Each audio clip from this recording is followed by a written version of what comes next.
Welcome back to our 5th episode. ये वर्षा, मैं Madhu. Yes. हम टेल्स फ्रॉम टू फ्रेंड से हैं। हमारा लक्ष्य है महान हस्तियों को पढ़ना और उनसे प्रेरित होके उनकी कहानियां आपके साथ शेयर करना। ऐसी एक महान पुरुष के बारे में आज हम आपके साथ कहानियां शेयर करेंगे, जिनको कोई संत मानता है, कोई महात्मा मानते हैं, कोई अवतार मानता है, कोई समाज सुधारक मानते हैं, कोई भगवान मानते हैं। सही बात है। क्योंकि कबीर होने का मतलब ही महान है। सबके अपने अपने कबीर। यस। आपने कबीर के दोहे स्कूल में तो पढ़े ही होंगे और अपने निजी जीवन में भी उनके दोहे सुने और सुनाए होंगे। यस। इस महीने कबीर जयंती थी 14 को, तो उसके उपलक्ष्य में आज का प्रोग्राम हम शुरू करते हैं वर्षा मैडम के एक दोहे से। एक्चुअली मैं बोलूंगी कबीर के दोहे। हाँ। और कबीर जी के ऊपर बोलना, हम दोनों भी पढ़ रहे थे तो हमें ऐसा लगा कि हम लोग बहुत छोटे हैं, लेकिन हमारे समझ में जितना आया ना उतना हम आपके साथ शेयर कर सकते हैं। तो एक बहुत ही उनका फेमस जो दोहा है, मोको कहाँ ढूंढे रे बंदे, मैं तो तेरे पास में, मैं तेरे पास में, ना तीरथ में ना मूरत में, ना एकांत निवास में, ना मंदिर में ना मस्जिद में, ना काबे कैलाश में, ना मैं त्रिकुटी भंवर में, ना सब श्वासों के श्वास में, खोजी हुए तुरंत मिल जाऊं बस एक ही पल के तलाश में।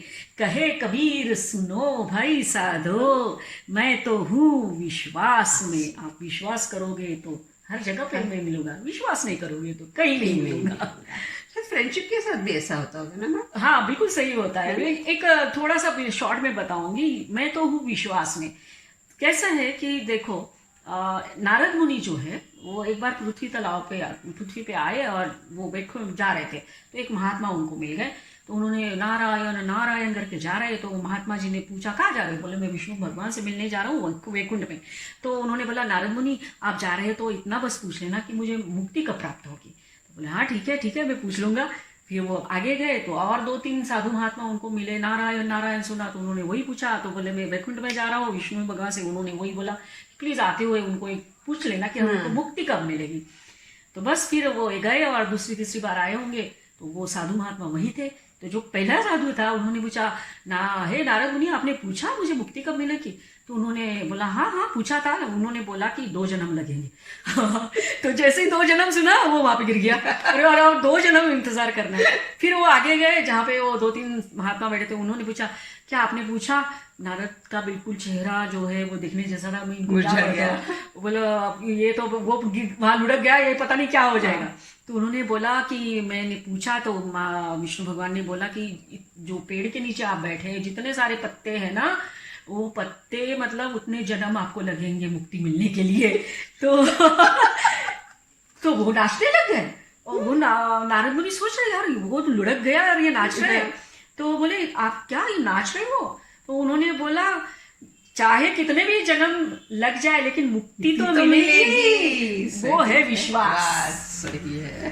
तो आप बताइए अभी। हाँ, जो कबीर के दोहे, आपने भी कबीर के दोहा पढ़ा। हाँ। कबीर के दोहे की आप उनके जब दोहे पढ़ते हैं उनकी बात बहुत गहरी, हर वक्त पढ़ेंगे तो आपको एक नया मतलब मिलता है। मुझे भी ऐसा लगा मधु मैडम, जैसे आपने पढ़ा मैंने पढ़ा, मुझे ऐसा लगा कि अरे अपने कितने पास में है। हाँ। लेकिन जब अंदर जाने लगते तो अरे कितने दूर है, जस्ट लाइक होराइजन है ना, ऐसा लगता है आ रहे पास में। हाँ राइट।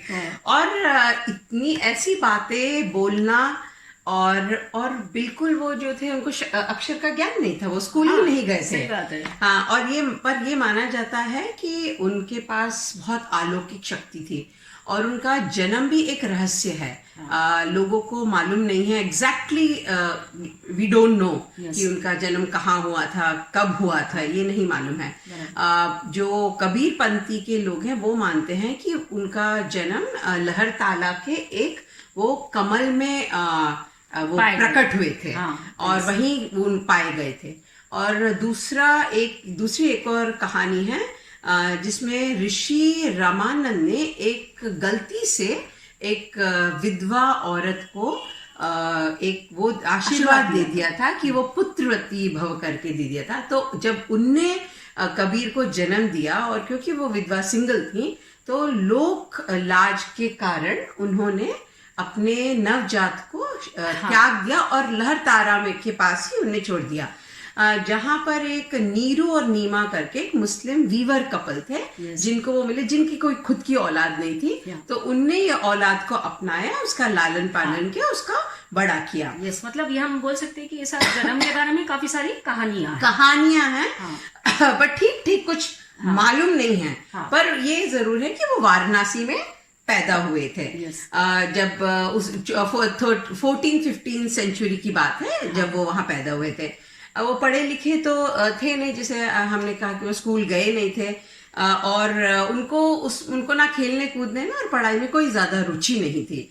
और उस टाइम के वाराणसी के वक्त की बात है जब जात पात का बहुत ज्यादा पालन होता था, और ऊपर से काशी में तो पंडों का राज रहता मतलब था। हर ऐसा नहीं था कि सिर्फ पंडित भी थे, मुस्लिम समाज जो भी औडंबर जिसको बोलते हैं, उसका राज ज्यादा था। और शायद स्कूलों में भी उसकी ज्यादा पढ़ाई लिखाई होती थी, तो उनको स्कूल जाने का शौक नहीं था। तो जब वो बड़े हुए तो बढ़ते हुए ही उनको ऑर्गेनाइज्ड रिलीजन के थोड़े से विरुद्ध थे, और आप देखेंगे, जितना ज्यादा देखेंगे उनके दोहों में वो दिखता है कि वो ऑर्गेनाइज रिलीजन के विरुद्ध हैं। और उसका रीजन ये हो सकता है कि उसमें उनको कुरीतियां जो है वो की प्रथा दिखती थी, जो लोअर क्लास के लोग हैं उनको उससे दबाया जाता था, मतलब उसकी वजह थी। ये बोल सकते हैं कि समाज की कुरीतियां है, जात पात, ऊंच नीच, ये इसके खिलाफ वो बोलते थे। ये सब समाज के हित में था। तो ऑब्वियसली जब वो इसके अगेंस्ट बोलते थे तो पंडित और मुल्ला उनसे नाराज ही रहेंगे, वास्तव की बात है कि वो नाराज होंगे। तो बस वो जो थे वो दबे हुए लोगों के हित में बात करते थे, और उनके लिए और उनके हित में बात करते थे। तो ये जब वो दोनों मजहब के उनके जो फॉलोअर्स थे, ऑब्वियसली उसके साथ उनके फॉलोअर्स बढ़े, तो दोनों मजहब के लोग उनको फॉलो करते थे। और क्योंकि वो अशिक्षित थे, या उनको अक्षर का ज्ञान, अशिक्षित बोलना गलत है, उनको अक्षर का ज्ञान नहीं था, उनके जो दोहे वो तो चलते चलते जाते अपने दोहे बोलते जाते थे, और उनके जो फॉलोअर्स थे वो दोहे में भी शाम को बैठ के शायद लिखते होंगे, अनुमान लगा रहे हैं। हाँ, ये जो उनके दोहे हैं ना मधु मैडम, वो इतने सिंपल, मतलब पढ़ते तो सकता है बहुत सिंपल है, लेकिन उसके बारे में कहा जाता है, घाव करे गंभीर, देखन को लागे छोटे। ओके, तो ऐसा है। पर ये देखिए उनके हर जो भी उनके दोहे हैं, वो समाज के हित में है और समाज को सुधारने के लिए हैं। और उनके जो दोहे हैं वो सूफिज्म, भक्ति, और जो उनके गुरु थे ऋषि रमानंद, उनसे प्रेरित होकर उन्होंने लिखे हुए हैं। आप भी कुछ दोहे बताइए। दोहे तो ठीक है, मैं एक बात कहूंगी कि हम जब उनके दोहे पढ़ते हैं, सुनते हैं, तो एक लाइन होती है, कहे कबीर सुनो भाई साधु। अभी अगर ये लाइन मैं जब पढ़ रही थी या सुन रही थी तो मुझे लगा कि साधु किसको बोल रहे, तो ऑब्वियसली सर्वसामान्य जो लोग थे उनको बोल रहे, वो पंडित और उनको तो बोलेंगे नहीं। तो कहे कबीर सुनो, पहले सुनो तो सही, दैट इज व्हाट श्रवण संस्कार जो होते हैं, सुनो भाई सुनो, एंड साधो मीन्स जब आप सुनेंगे, उसके ऊपर विचार करेंगे, तभी साधेंगे जो सच्चा धर्म क्या है, सच्ची बात क्या है। इससे ऐसा अर्थ मुझे ऐसा लगता है कि ये लाइन का मीनिंग ऐसा भी हो सकता है। अदरवाइज ये तो बात सही है, कहे कबीर सुनो भाई साधो, सब लोग सुनो।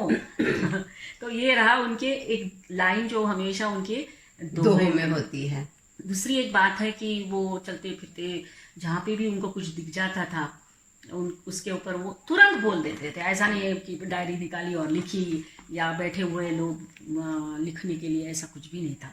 तो एक बात है कि एक बार वो जा रहे थे, वाराणसी में है, तो ऑब्वियसली गंगा किनारे कुछ पंडित जो है वो नहा रहे थे, और ये बिल्कुल बुनकर थे, मतलब उस टाइम पे तो बहुत छोटी जात समझी जाती थी। तो पंडितों ने उनको बोला चले जाओ, तो वो भी खड़े रहे, और उन्होंने वो जो बोला दोहा उस टाइम पे, वो इस तरह से है, नाहे दोहे क्या हुआ, जो मन मैल न जाए, मीन सदा जल में रहे, धोए बास न जाए। मतलब नहा धो के क्या फायदा जब आपका मन का जो मैल है वो जा ही निकला नहीं नहीं है। है। मीन मतलब मछली पानी में रहती है, पानी में रहने के बावजूद भी कितना भी धो उसको फिर भी स्मेल आता स्मेल है। तो जाए निकलेगी नहीं। तो मतलब इम्पोर्टेंस देखो उन्होंने क्या बोला है कि अपने मन को साफ रखिए। मतलब ये तो आते जाते उन्होंने बोल दिया जो पंडित मिल गए, राइट। अब आप बताइए आगे। कबीर के दोहे वो बहुत ही एकदम अपने दोहों से एकदम सीधे सीधे वार करते थे। मतलब ना यहाँ ना वहाँ, एकदम सीधे सीधा। घुस के घर Yes, में जो yes, बोलते हैं ना yes, वार yes, करते थे वो। बराबर। सामने वाले उनकी जब दोहे सुनते थे तो सामने वाले को बिल्कुल शक नहीं होना चाहिए वो क्या बोल रहे हैं। हाँ। वो अपने वर्ड्स को बोलते हैं ना इधर उधर डाउन, सीधा सीधा उनको जो बोलना होता है। बराबर। उसके दो रीजन हो सकते थे कि वो तो बहुत ही एकदम निडर इंसान थे, तो उनको जो बोलना है वो बोलना है, blunt, totally to the point बोल देना है Yes. कि इंसान को, सामने वाले को बात समझ में जाए। और दूसरी बात है वो उन लोगों के लिए जो अशिक्षित हैं, जो पढ़े लिखे, ज्यादा पढ़े लिखे नहीं है, जिनको संस्कृत और ये सब समझ में नहीं आती है, Yes. उनके लिए भी वो बोलते थे कि वो ये सब बातें समझे और उभरे, ये सब कुरीतियों के ऊपर आए। मैं तो कबीर मतलब कैसे थे, साहसी थे। देखो हाँ। जो लोग लड़ाई करता है वो साहसी तो होता ही है, लेकिन जो इस तरह के वार करता है समाज के बुराइयों के ऊपर, जिसको आध्यात्मिक साहस जो चाहिए हाँ। ना, वो कबीर जी के वास्ते आध्यात्मिक साहस भी और धैर्य भी। सही है। और जब लोग समाज के विरोध लड़ते हैं तो ऑब्वियसली दूसरे नाराज होते हैं उनसे और उनके एनिमीज बनते हैं। तो उनके टाइम में लोधी डिनेस्टी थी, तो उस टाइम इब्राहिम और सिकंदर लोधी है, उनने उनके ऊपर 3 वार किए थे। हाँ। और सबके तीनों के तीनों वार जो थे उनके ऊपर नाकाम हुए थे। तो वो तो संत महात्मा इंसान, उनने कहा 3 वार है, अब कुछ नहीं करो, अब क्या कर लोगे तुम मेरे। तो उनको तो और वो बिल्कुल निडर होके एकदम अपना बिल्कुल उनको कोई डर ही नहीं था किसी चीज का, उनको जो बोलना है वो बोल देते थे। तो सबसे पहले वो निडर एकदम निर्भय इंसान थे वो। दूसरा, उनने सब कुछ त्याग दिया था। एक की बात मेरे को याद आ रही है, जो सिकंदर ने उनको पकड़ के लेके गए थे ना, तो वहां पे भी उन्होंने एक दोहा बोला, मतलब उनको सूझा, बड़ा बढ़ाई ना करे, छोटी ही इतराए, बड़ा बढ़ाई ना करे, छोटा ही इतराए। प्यादा फौजी बने, टेढ़ा ही टेढ़ा जाए। अरे मंत्री से ज्यादा मंत्री का पीए टेढ़ा होता है, वो बात कही उन्होंने। सही है। हाँ। तो वो तो जैसे हमने कहा वो संत थे, तो एकदम ही निर्भय इंसान थे। दूसरे, वो बहुत उनको मोह नहीं था किसी का। तो उनने तो सब मोह वो त्याग दिया था उनको। और तीसरे, उनको मोह माया के जाल में वो बंधे ही नहीं थे।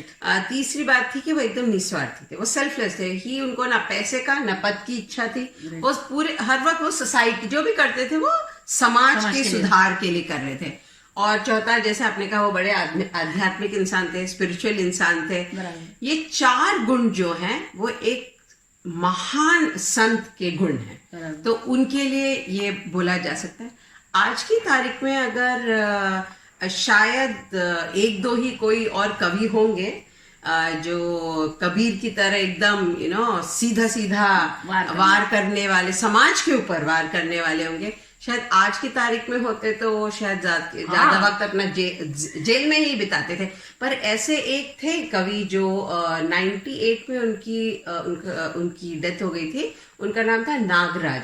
जब इंदिरा गांधी ने इमरजेंसी डिक्लेयर की थी तो उनने उनके ऊपर लिखा था इंदिरा जी। अच्छा। हाँ, करके उनने। हाँ, तो मतलब यही हुआ था उनके इंदू जी करके उनके सहन शक्ति जो है हमारे अभी के लोगों की कम हो गई है। थोड़ा सा कुछ बोल दिया, किसी की भावनाएं आहत हो जाती है, तुरंत FIR दर्ज हो जाती है। अगर कबीर के होते तो कितनी FIR होती है, आप सोचो मधु मैडम, है ना। सही है। हाँ, तो जैसे आपने जो बोला कि छोटी छोटी बातें जो है, एक बार की बात है कि उस टाइम पे ऊंच नीच और ये बहुत था ना, बड़े लोग थे, जात पात का, किसी को हेल्प नहीं करते थे, उसके ऊपर भी उन्होंने टीका की है। कैसे टीका की है? उन्होंने कंपेयर किया खजूर के पेड़ के साथ। बड़ा हुआ तो क्या हुआ, जैसे पेड़ खजूर, पंथी को छाया नहीं, फल लगे अति दूर। मतलब बड़े होने का क्या फायदा जब तुम दूसरों की मदद नहीं कर सकते। सही। तो आप इतना पैसा लेके क्या करोगे जब वो किसी दूसरे के काम में नहीं आता है। हाँ। तो यही उनकी एक महानता थी कि वो like he was working for the society basically. और वो सीधी सीधी अपनी बात बोल के करते थे। उन्हें एक और उनकी पंक्ति है, बहुत अच्छी है, वो है ये संसार कागज की पुड़िया, यस, कागज भूल की पड़े घुल जाना जाए। है। तो कितनी छोटी सी बात है पर उसमें कितना बड़ा मतलब है उसका। Yes, yes. और एक और चीज और उनके ये मतलब जो कुरीतियां हैं समाज में उनके अगेंस्ट वो जाके उनकी ये मिथ को सब तोड़ना चाहते थे। Yes. एक और जो हमारी बहुत बड़ी मिथ है वो है कि जो वाराणसी का फेमस मुक्ति धाम है, हाँ। माना जाता है वहां जाके अगर आप वहां जाके मरोगे। मरेंगे, लोग वहां एक्चुअली मरने के लिए जाते हैं और अगर हम वहां मर गए वाराणसी में काशी में मरेंगे तो हम सीधा मोक्ष प्राप्ति होगी। मोक्ष प्राप्त होगी, हम सीधा वैकुंठ पहुंचेंगे। यस, और मगहर करके गोरखपुर के पास जगह है, Yes. माना जाता है अगर आप वहां मरेंगे तो आप नेक्स्ट जन्म में गधे पैदा होंगे। हाँ, ओके, ऐसा माना जाता है। बराबर। तो कबीर है, वो कर्म के भक्त हैं। उनने कहा कि अगर मेरे कर्म खराब हैं तो फिर ये सब तो कुछ होने नहीं वाला है। तो उनने कहा उनको ये मिथ तोड़ना था। हाँ, तो उनने बोला मैं तो मगर मगहर ही जाऊंगा और उनने वही अपने प्राण त्यागे थे। Yes. और उनके बहुत सारे डिसाइपल्स थे, हाँ, हिंदू भी मुस्लिम थे। तो जब उन्होंने अपने प्राण त्याग दिए थे, वो लड़ाई होने लगी उनके बीच में कि नहीं ये इनका शव तो हम लेंगे, इनका शव तो हम लेंगे, वो लड़ रहे थे। फिर जब थोड़ी देर बाद वो लोग सब अंदर आए तो उनने बेडशीट हटाई तो वो देखते हैं वहां पे उनका शव तो है ही नहीं, वहां पे तो सिर्फ फूल रखे हुए हैं। right. तो तब उनके डिसाइपल्स को एहसास हुआ उनके बारे में, उनकी अलौकिक शक्ति के बारे में। उनने आधे आधे फूल ले लिए और आज भी मगहर में एक समाधि, एक मजार बना, बहुत प्रसिद्ध है जो वहां पर। कबीर ऐसे हमारी जिंदगी में जैसे हमने कहा अपने अपने सबके कबीर है, अपने अपने तो कबीर है। हाँ, वो आज के तारीख में वाराणसी में एक लोकेलिटी है, वहां कबीर हमको जो मालूम है उसके कबीर चौरा करके एक जगह है। और हर शायद 2-3 क्लास के बाद हर हिंदी की किताब में आपको एक न एक कबीर का दोहा तो मिल ही जाता है। तो वो कबीर हमारी जिंदगी में ऐसे हैं। यस, जैसे मतलब हम तो बोल सकते कि जीवन के हर मोड़ पे आपको कबीर मिलेंगे। इसलिए कबीर को हम बाहर भी ढूंढ सकते हैं, अंदर भी ढूंढ सकते हैं। तो आपने जैसे बताया कि वो किसी भी मजहब को एज सच नहीं मानते थे, वो सिर्फ सत्य को, ईश्वर को मानते थे। और इसीलिए उन्होंने कहा था पाथर पूजे हरि मिले तो मैं पूजू पहाड़। अगर पत्थर पूजना है तो मैं पहाड़ क्यों ना पूजूं? घर की चाकी कोई ना पूजे, जाको पिस खाए संसार। घर की जो चक्की होती थी उसको कोई पूछता नहीं है। तो ये एक सटीक वार है उनका, किस तरह से हम लोग क्या बोलते हैं कि भगवान को बाहर खोजते, पत्थरों में खोजते, जो भी है वो उनके विचार उस टाइम पे कितने वो हम बोल सकते हैं चेतना जगाने वाले हैं। तो ये है। फिर एक बार ऐसा हुआ कि कबीर कहीं जा रहे हैं, रास्ते से कुछ झगड़ा हो रहा था, बोला चाली हो रही थी। तो हमें पता है जब झगड़ा होता है तो बोलने का तो कोई लेवल ही नहीं रहता है। तो उसके ऊपर भी हमको दोहा मिल जाता है, हमको वार्निंग देते हैं कि use your tongue properly, use you speak, think before you speak.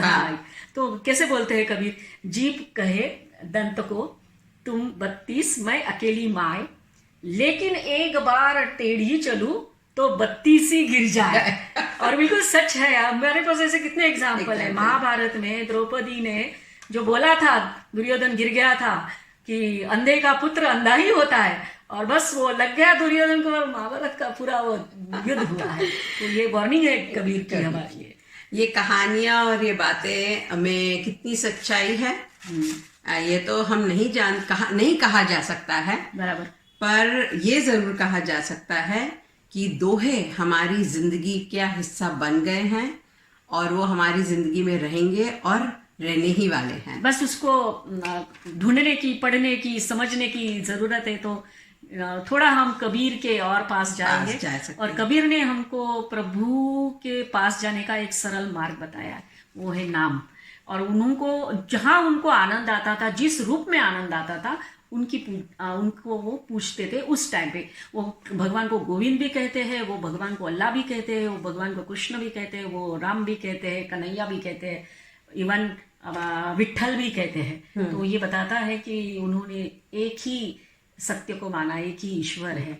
और बस वो एक उनका जो दोहा है ना कि हरि को ढूंढन में चला, जा पहुंचा हरिद्वार, पग दुखे ना मिले हरि, हरि थे मेरे द्वार। बस अपने पास ही है हरि। कहने के लिए तो बहुत कुछ है, पर वक्त हमारा बहुत कम है हमारे पास। हमारी एक छोटी सी कोशिश थी, एक उम्मीद थी कि हमने जो बातें सीखी हैं वो हम आपके साथ शेयर करें, जो पढ़ी समझी वो आपके साथ शेयर करी। बस कबीर समझने का एक ही वो है कि उनको और पढ़ो और अपने जितना पढ़ो कम है। यस, आई होप आपको आज का प्रोग्राम अच्छा लगा। आज का प्रोग्राम हम समाप्त करते हैं एक कबीर की पंक्ति के साथ, जब मैं था तब हरि नहीं, अब हरि है मैं नहीं। अपने साथ भी ऐसा ही होने वाला है।